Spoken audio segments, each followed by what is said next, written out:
Halo semua, balik lagi di channel Boknime. Sebelum kita mulai, klik tombol subscribe dan aktifkan lonceng notifikasinya supaya kalian tidak ketinggalan info dan teori terbaru mengenai One Piece. Sekarang lanjut ke pembahasan. Halo teman Boknime, pada kesempatan kali ini Boknime membahas cerita selanjutnya, melanjutkan chapter yang lalu. Scene kali ini memperlihatkan pertempuran di dunia matahari yang sedang berjalan dengan semakin rumit dan menegangkan. Sebagaimana kita ketahui sebelumnya, banyak prajurit raksasa dari berbagai desa telah berdatangan ke tempat itu. Mereka pun bertempur bersama sebagian kru bajak laut topi jerami untuk melawan para raksasa iblis ciptaan Imusama. Sementara itu, Imusama yang merasuki tubuh Gunko melayang lebih tinggi untuk memantau keadaan. Dia bisa melihat berbagai kekacauan yang terjadi, baik itu di area sekolah walrus maupun di desa terdekat. Nah, kemudian Imusama juga melihat di kejauhan ada sebilah pedang besar yang tertancap di Pulau Elbaf. Pedang ini tentu sudah pernah kita lihat ketika keseluruhan Pulau Elbaf ditampilkan dalam satu panel. Pedang tersebut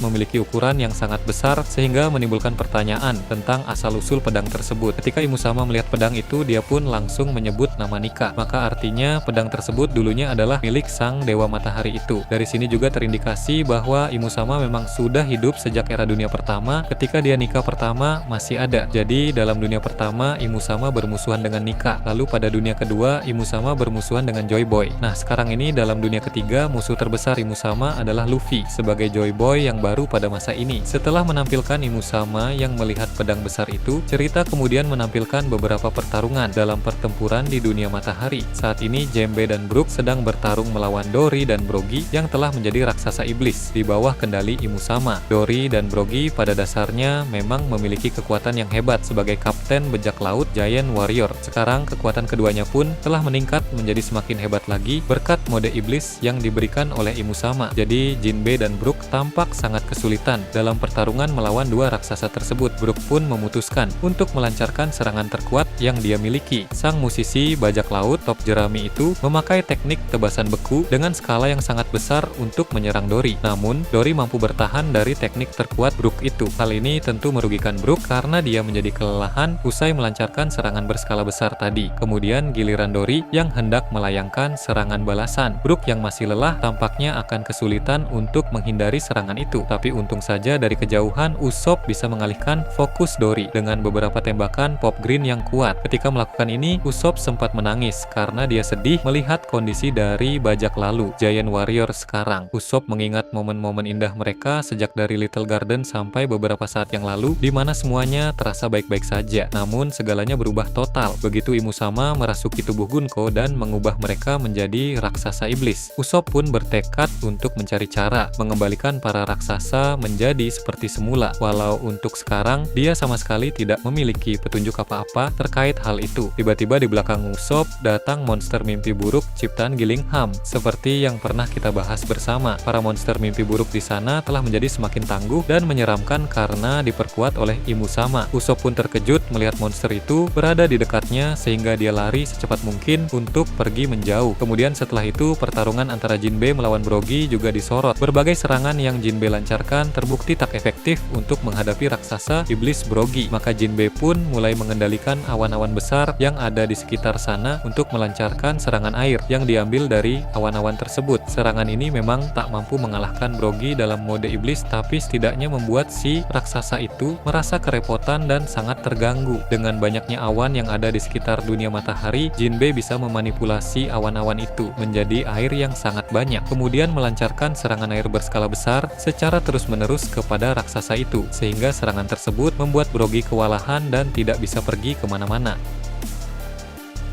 Di sini pun Jinbe bisa mengatasi amukan Brogy yang sudah menjadi iblis. Keuntungan dari seorang manusia ikan memang adalah ketika banyak air di sekitarnya. Nah, untungnya meski pertarungan kali ini terjadi di darat, tapi di sekitar Jinbe ada banyak awan yang tentu memiliki unsur air. Asalkan ada air yang banyak, sang kesatria lautan itu akan mampu unggul menghadapi raksasa. Sementara mereka bertarung di tempat-tempat lain tak jauh dari sana, sudah ada semakin banyak prajurit raksasa dari desa-desa yang bertumbangan. Memang ada perbedaan kekuatan yang signifikan antara para prajurit itu dengan raksasa iblis ciptaan Imusama, sehingga walau para prajurit Elbaf lebih banyak secara jumlah, tapi mereka tetap saja terdesak. Robin dan Nami pun bilang kepada mereka untuk mulai mengatur strategi baru agar bisa bertempur dengan lebih efektif. Di sini Robin dan Nami harus mengandalkan kecerdasan mereka dalam menyusun rencana untuk mendapatkan hasil yang lebih baik. Setelah itu, fokus cerita kembali menampilkan Imusama yang sedang melayang untuk memantau perkembangan di sekitar. Summers dan Gillingham pun mulai mendekatinya. Lalu kedua kesatria suci itu segera berlutut di bawah Imusama. Mereka meminta maaf karena lama dalam menyelesaikan misi, sehingga Imusama sendirilah yang harus datang turun tangan. Kemudian dengan penuh rasa hormat, Gillingham bertanya, apa sebenarnya yang sedang terjadi di Mary Joyce saat ini? Karena tadi Imusama menyinggung ada masalah besar di kediaman Tenryubito itu. Sang pemimpin tertinggi pemerintah dunia itu pun menjelaskan bahwa Mary Joyce sedang diserang oleh pihak pasukan revolusi. Bahkan serangan ini dilakukan secara terang-terangan. Dragon membawa para pasukannya ke sana dan mulai menimbulkan kekacauan besar. Apa yang sedang terjadi di Mary Joyce sekarang memang peristiwa besar, namun bukan itu yang paling dikhawatirkan oleh Imusama. Imusama paham kekacauan yang sedang terjadi sekarang hanyalah awal mula untuk perang yang jauh lebih besar lagi. Maka dari itu, Imusama ingin kekuatan tempur Elbaf segera jatuh ke tangan pemerintah dunia agar mereka bisa mempersiapkan diri dengan sebaik mungkin dalam menyambut perang tersebut. Melihat itu, kita dapat pahami alasan mengapa Imusama malah datang ke Elbaf dan merasuki Gunko, padahal di Mary Joyce sedang kacau. Itu karena kekacauan di Mary Joyce hanya permulaan saja menuju perang yang lebih besar. Karena itulah Imusama sedang mempersiapkan pasukan untuk perang tersebut dengan cara mengambil alih negeri Elbaf. Karena seperti yang dikatakan ramalan bahwa keberpihakan raksasa Elbaf akan menentukan jalannya perang besar nanti. Summers pun bilang melihat keadaan yang Imusama timbulkan di Elbaf sekarang, tampaknya sebentar lagi semuanya akan selesai. Elbaf akan segera jatuh ke tangan pemerintah dunia sehingga pemerintah dunia akan unggul dalam perang besar nanti. Imusama yang sedang merasuki tubuh Gunko pun menatap Summers dengan tajam. Imusama bilang jangan lengah karena keadaan sekarang tampak menguntungkan. Imusama menegaskan orang itu masih belum ikut campur. Orang itu yang dimaksud oleh Imusama tentu merujuk kepada Luffy yang memang belum melibatkan diri dalam konflik yang terjadi sekarang ini. Imusama menaruh perhatian khusus kepada Luffy dan tidak mau meremehkannya karena dia adalah pengguna kekuatan Dewa Matahari Nika pada masa kini, sekaligus juga Joy Boy yang baru dalam dunia ketiga ini. Maka bagi Imusama, Luffy adalah ancaman serius yang tidak boleh diremehkan. Sekarang pihak peminta dunia di Elbaf tampak sangat unggul karena Luffy belum muncul. Namun jika nanti Luffy muncul, keadaan bisa saja langsung berbalik. Imusama juga menegaskan pengguna kekuatan Dewa Matahari Nika itu memiliki kekuatan yang kurang lebih sama dengan dirinya. Bedanya adalah pengguna kekuatan Dewa Nika bisa mewujudkan apapun dari imajinasinya. Nah, sedangkan Imusama bisa mewujudkan apapun dari buku dan lingkaran sihir. Imusama ingin segera menghabisi Luffy sebelum dia bisa menguasai potensi tertinggi dari kekuatan Nika itu. Beralih ke tempat lain, ditampilkan kembali Pulau Hachinosu. Sebagaimana pada video sebelumnya, pertempuran di sana yang awalnya melibatkan bajak laut Akagami, bajak laut Kurohige, dan pasukan kecil angkatan laut di bawah komando Sengoku telah berkembang menjadi semakin kacau karena kedatangan dari armada besar angkatan laut yang dipimpin oleh Kizaru.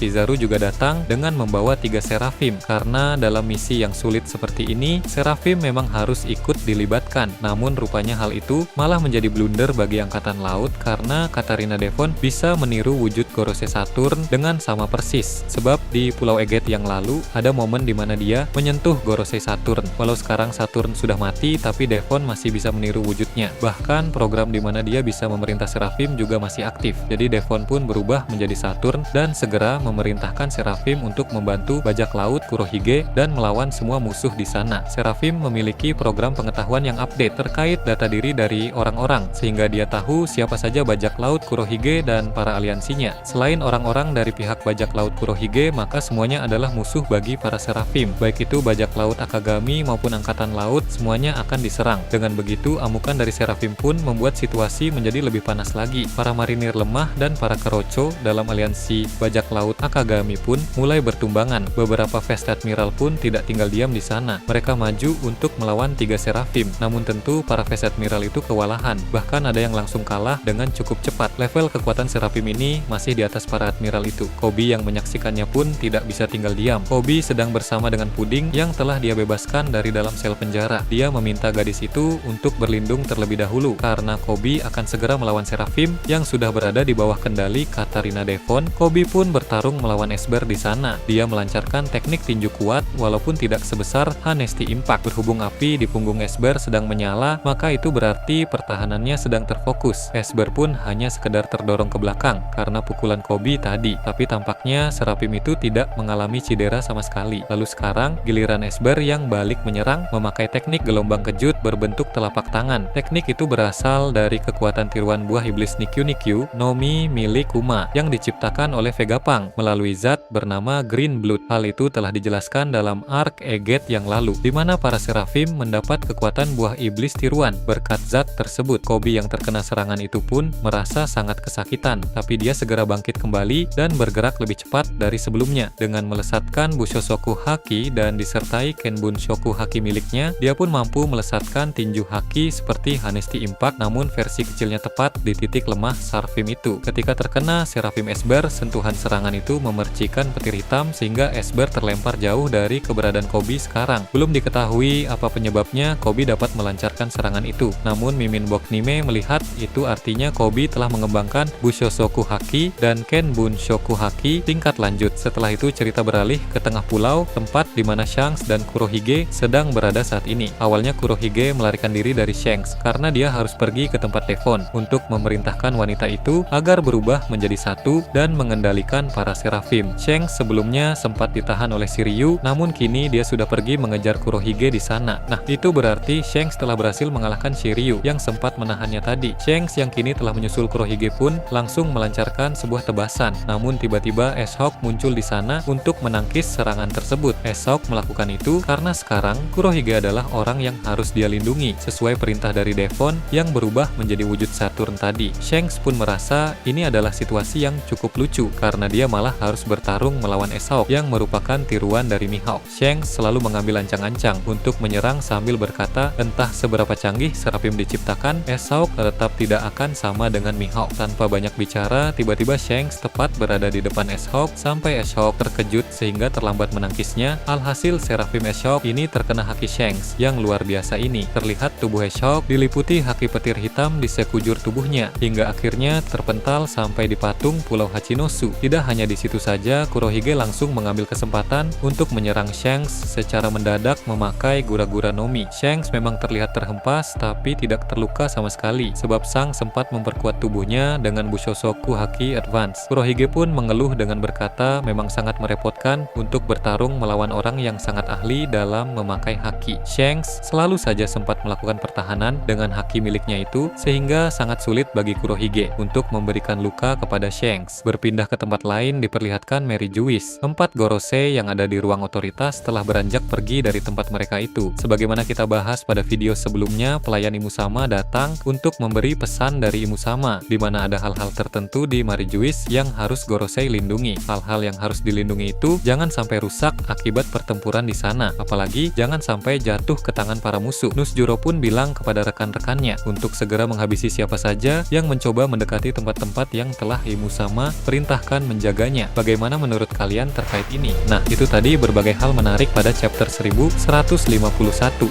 Menurut kalian bagaimana? Silahkan tulis di kolom komentar di bawah. Oke, segitu saja untuk pembahasan kali ini. Jangan lupa like, share, dan subscribe untuk video menarik selanjutnya. Peaceful World.